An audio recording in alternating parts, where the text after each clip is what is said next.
3, 2, 1. Dear Florida.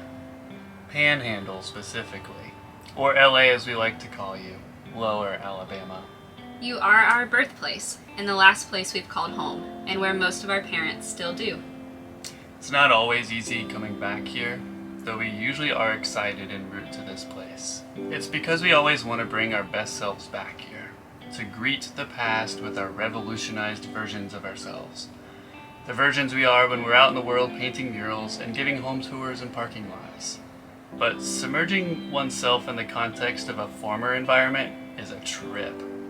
A rough ride, even. The expectations we have are never met, like, not even the slightest bit.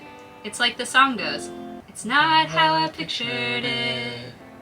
But as disappointing as unmet expectations are, we are also greeted with surprises, too. And that's the secret, being open to the unknown. As soon as we rolled in, our theme of life was things break, and it fueled a scarcity of time and money. We felt behind, we felt amateur. We reached out to old friends, we visited the beach, and parked in our favorite downtown parallel spots. And those things weren't ever the only ticket. The script writing was inevitable, but as usual, the rightest things found us and evolved without us controlling them. Thank you for this time, Florida. Running and having more connection with Ryan was something I've been missing. A friend I've had through the ages, but I feel we're both relearning each other's ways, and it's been a comforting kind of newness with each other.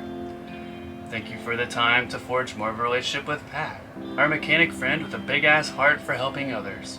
Dreaming with this man for his builds and his destinations. Hanging out with Pat's like swimming in a pool of inspiration and confidence.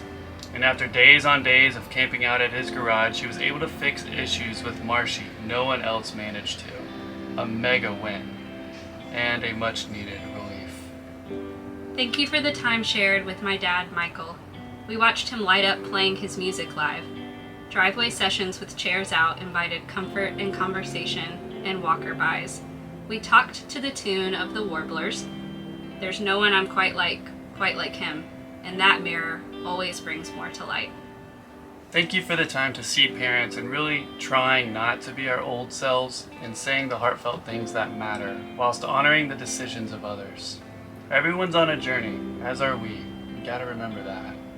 Thank you for the rest and coming together. Sarah and Andrew are who we are.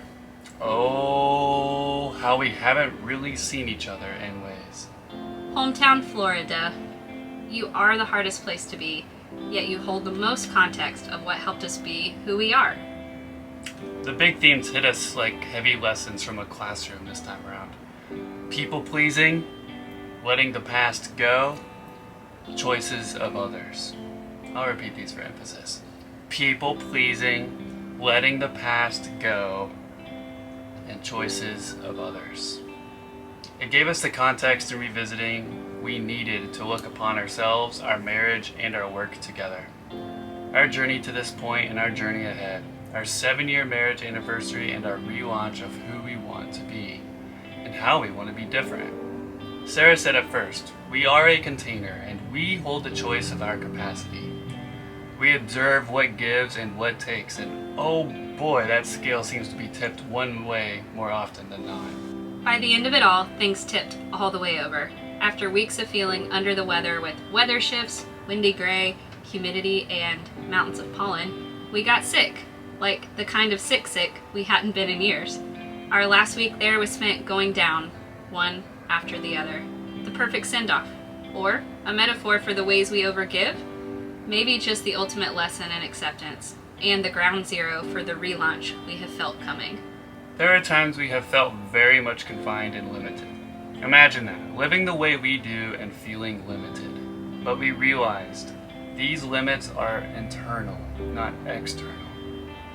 Sometimes the default way of thinking is as if we are at the precipice of a bad situation.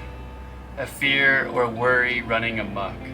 It's a song being sung out of tune. Fixated on the worst that could happen. Worst case scenario runs through our minds by default, and we want to change that. It is our limiter, our creator of stagnation. The worst case stops you. The best case scenario moves you. put a pin in that because we're going to talk about the best case scenario as a project between us soon. Thank you, Florida, and see you freaking later. You've given us experience and insight.